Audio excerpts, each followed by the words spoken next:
Hello students, myself Professor Jaya Agrawal from Pimpri Chinchwad College of Engineering, Nigdi, Pune. In today's lecture, we are going to study about electrical batteries. First, we'll proceed with the introduction part, and in the next part, we are going to study about the two important batteries, that is lead acid battery and lithium ion batteries, which are being widely used in today's era. So let us proceed with the batteries one by one.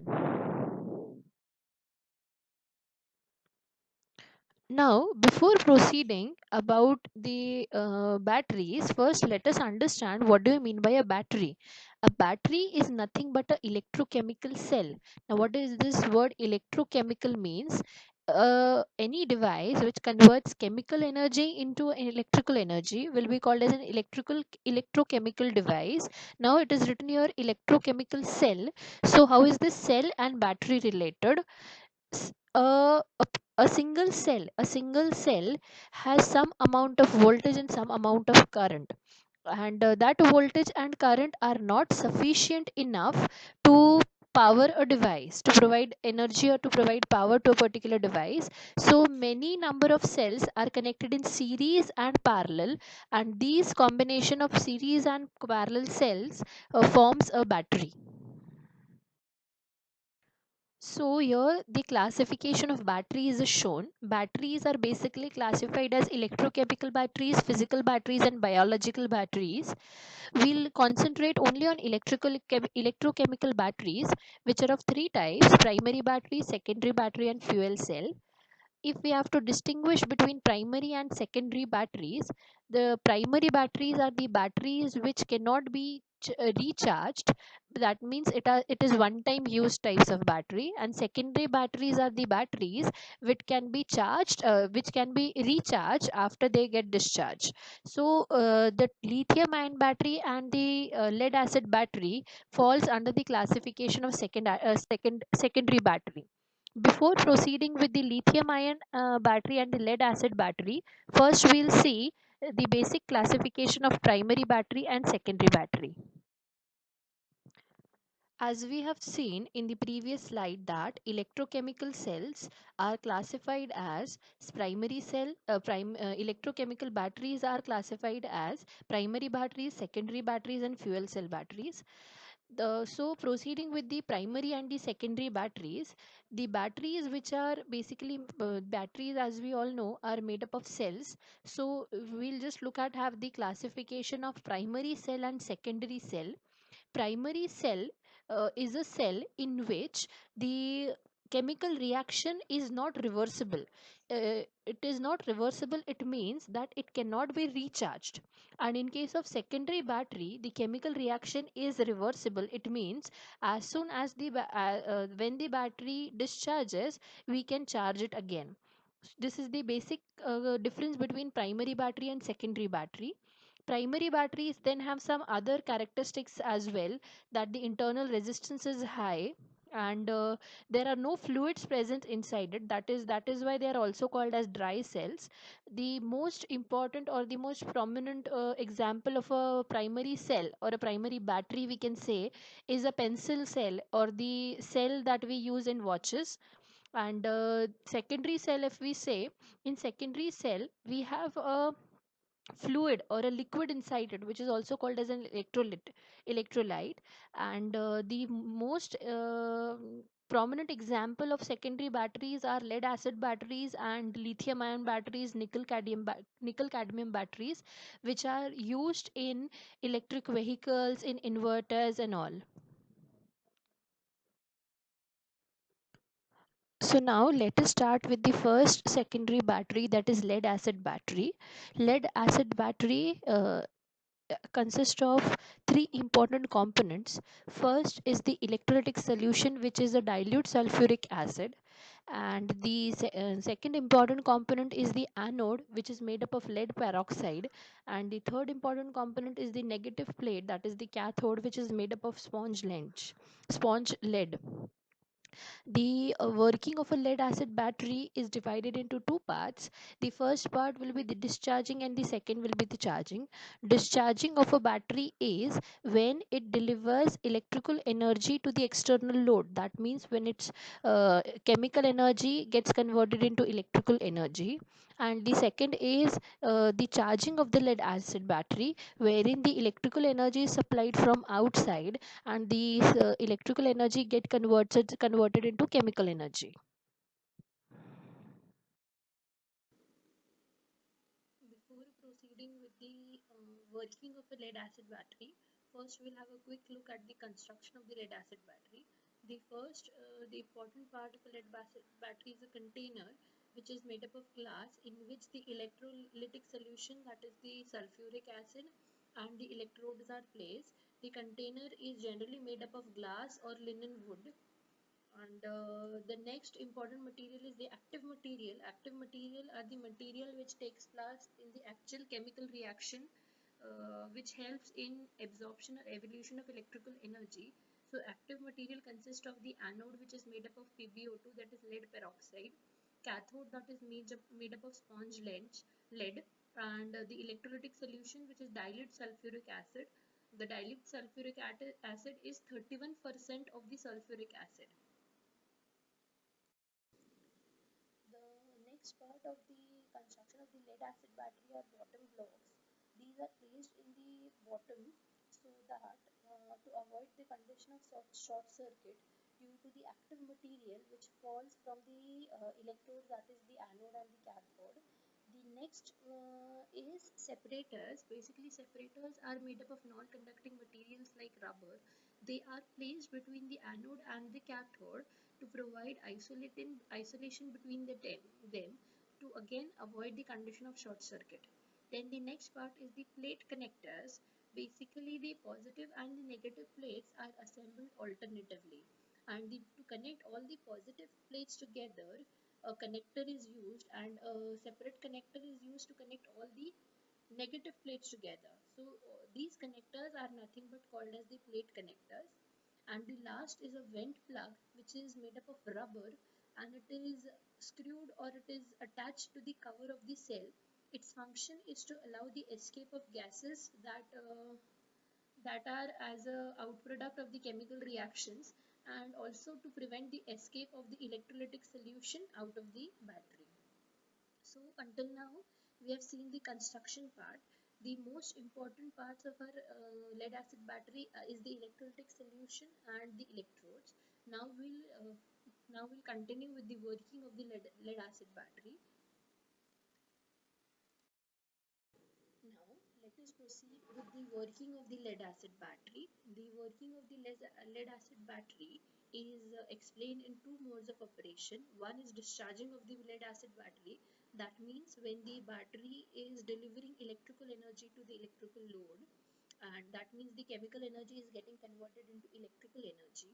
And the second is charging of a lead acid battery, wherein the supply is given to the battery so as to convert the electrical energy into chemical energy. So now let us first start with the discharging of a lead acid battery. As we all know that the electrolytic solution is made up of dilute sulfuric acid. Its molecules are dissociated in hydrogen ions and sulfate ions, and these ions move freely in the electrolytic solution. Now, when we connect the load resistance to the terminals of the battery, load resistance means here we have taken an example of a resistor, for example. So, when we connect a load resistor to the terminals of a battery, then what will happen? The sulfate ion, that is SO4 minus, will travel towards the cathode, and the following chemical reaction will take place. The SO4 will combine with electrons to form SO4 radical, and the cathode is made up of lead. So this lead will combine with SO4 to form PbSO4. Now we'll look what will happen at the anode terminal. So now at the anode, what happens is the hydrogen ion, they move towards the anode, and these hydrogen ion on reaching the anode take one electron from E from it and becomes hydrogen gas. The hydrogen gas liberated at the anode chemically reacts with the anode material, which is nothing but PbO2. So the reaction of PbO2 and the hydrogen gas results in PbO plus H2O, that is water. This PbO further reacts with H2SO4, that is the dilute sulfuric acid, and forms PbSO4. Due to the H2O that is liberated, the sulfuric acid dilutes more, and both the anode and the cathode now are converted into PbSO4. So, summing up the discharging process of a lead acid battery, at the end of the discharge period, both the anode and the cathode are transformed into PbSO4. The sulfuric acid gets diluted more, which results in the reduction of the specific gravity from 1.28 to 1.18, as well as the terminal voltage of each battery cell falls to 1.8. Remember, a battery is formed when number of cells are connected in series and parallel. Since the voltage has reduced to 1.8 volts, indicating that the battery should be recharged before the next use, and hence the chemical energy is converted into electrical energy. So now proceeding with the charging of the lead acid battery. As we have already seen that at the end of the discharge period, both the anode and the cathode are converted into PbSO4, and the sulfuric acid gets diluted more, indicating the charging of a lead acid battery. So for recharging a lead acid battery, a DC supply is connected externally. The positive of the DC supply is connected to the anode, and the negative of the DC supply is connected to the cathode. Now, uh, when the supply is given, the H2SO4 breaks up into hydrogen ion and sulfate ion. So now first let us look at what happens at the anode. At the anode, the sulfate ions combine with the electrons to form the SO4 radical, which further combines with the water to form H2SO4 and oxygen in the atomic stage. The oxygen in the atomic stage then further react with the PbSO4, that is the anode material, and the water which is present in the electrolytic solution to form PbO2 and H2SO4. So now the sulfuric acid is liberated, and the anode is the anode get converted from PbSO4 to PbO2. The cathode, the hydrogen ion takes one electron and becomes hydrogen gas. The electron it takes from the sulfate ion via the external circuit, that is from the DC circuit. Now this hydrogen gas then reacts with the cathode material, which is now PbSO4. So PbSO4 and the hydrogen gas reacts and form lead and H2SO4. Thus your the cathode, which was initially PbSO4, gets transformed into Pb, and the water is consumed and H2SO4 is formed. So to sum up the charging process, we can say that before charging, both anode and the cathode were made up of PbSO4. Now the anode gets transformed into lead peroxide, that is PbO2, and the cathode gets transformed into lead. And also the water is consumed, and the sulfuric acid specific gravity increases from 1.18 to 1.28, resulting in the increase of the terminal battery voltage to 2.2, or maybe in the range of 2.2 to 2.5 volts, which was initially less. Hence the electrical energy supplied from the external DC supply gets converted into chemical energy, which is then stored in the cell for further use. Now coming to the second battery, that is the lithium ion battery. The lithium ion battery is also a type of secondary battery, that is nothing but a rechargeable battery. Lithium ion batteries are gaining popularities these days. They are widely used in the electric vehicles, then the smartphones, industrial robots, and all, due to their wide advantages. So let us first have a look at the construction working, and then we'll have a comparative study between the lead acid battery and the lithium ion battery. So if we have to talk about the construction part of a lithium ion batteries, The construction or the parts of the lithium ion batteries remain same as that of the lead acid battery, that is the tank, the separators and all. Only the material of the anode, cathode and the electrolytic solution are different. Here the anode is made up of carbon. The anode here is the negative terminal or the negative electrode is made up of carbon. The cathode is a positive electrode and it is made up of either lithium cobalt oxide, lithium manganese oxide or nickel oxide. And an electrolytic solution, it is made up of lithium salt. So now let us proceed with the working of the lithium ion battery. The working of lithium ion battery is again explained in two modes of operation, same as that of lead acid battery, that is discharging of the lithium ion battery. Discharging in means when chemical energy is converted into electrical energy, that means when we connect an electrical load. And the second is charging of lithium ion battery, wherein an external DC source is applied and the electrical energy is restored in the form of chemical energy.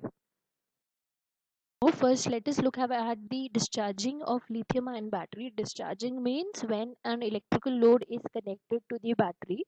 So, what happens is when an electrical load is connected to the battery, the lithium ions moves across the electrolyte to the positive electrode. The positive electrode here is cathode. See, the motion of ions and the motion of electrons are complementary to each other. The ions, they move from the what do we say, move from the anode towards the cathode through the electrolytic solution, and the electrons, they move from the outer circuit to the external circuit. The motion of the electrons is nothing but called as the flow of current. So in this way, the chemical energy stored in the battery is delivered to the electrical load. Now coming to the charging of the lithium ion battery, for charging a lithium ion battery, what is done is a DC supply is connected. The positive of the DC supply is connected to the cathode and the negative of the DC supply is connected to the anode. So what happens is the lithium cobalt oxide, that is the cathode, gives up some of its lithium ions, which moves from the electrolytic solution towards the anode, and hence the electrical energy gets converted into chemical, or electrical energy is stored in the form of chemical energy in the lithium ion battery. Coming to the last topic of this particular video, that is comparison between lead acid and lithium ion battery. The first point is weight. Lithium ion batteries are one third the weight of lead acid battery. That is why lithium ion batteries are gaining popularity in electric vehicles these days owing to the weight factor. The second point is efficiency. Lithium ion batteries are not 100% efficient. Ideally efficiency should be 100%, but practically 100% efficiency is not there. But the lithium ion batteries have a very high efficiency as compared to lead acid batteries. Then the third and the most important point is about the discharge. Lithium ion batteries can be discharged up to 100%, wherein the lead acid batteries can be discharged only up to 80%. You must be remembering that we have discussed about the depth of discharge. The depth of discharge indicates the point or the level up to which a battery can be utilized. So in short, we can say that a lithium ion battery can be utilized up to its 100% capacity before we need to recharge it again. But in case of a lead acid battery, we can use only the 80% of its capacity, then we have to keep it for charging. Then the fourth point is cycle life. That means the number of charge and discharge cycle are 5000 times greater or as compared to lead acid battery. The fifth point that comes into comparison is about the voltage. Lithium ion batteries maintain their voltages almost constant as compared to lead acid battery. What does this basically means? When we connect a load at the time of initially the current drawn is very high. during the time of discharging. So if the current drawn is high, in case of lead acid battery, what happens is the voltage across the battery dips down, and in case of lithium ion battery, the voltage is maintained constant throughout the entire discharge cycle, which is a very prominent feature. Then the next and the most important part that comes into is cost. The cost of lithium ion battery is obviously high as compared to lead acid battery. Since the cost is high, so depending upon the applications, the user can choose which battery has to be installed, because lithium ion and lead acid both have their advantages and disadvantages. Then the last and the important point comes into feature is environmental impact. Ion batteries are much more cleaner and safer for the environment as compared to lead acid battery. So in short, if we have to sum up, we can say that lithium ion batteries are used in applications wherein we require higher efficiency, or in wherein the applications wherein the charge and the discharge cycles are more, and cost consideration is not taken into much importance. And lead acid batteries are used wherein the charge and discharge cycles are less, and the cost of that particular application is less. So, in today's video, we have seen first of all the definition of a battery, that a battery is made up of a number of cells, and then we came to the classification of batteries, that primary batteries and secondary batteries. Primary batteries are non rechargeable batteries, and secondary batteries are rechargeable batteries. Then the two secondary batteries, that is the lithium ion battery and the lead acid battery, were elaborated. At the last, we also studied the comparison between the two. So it's all for today. Thank you so much.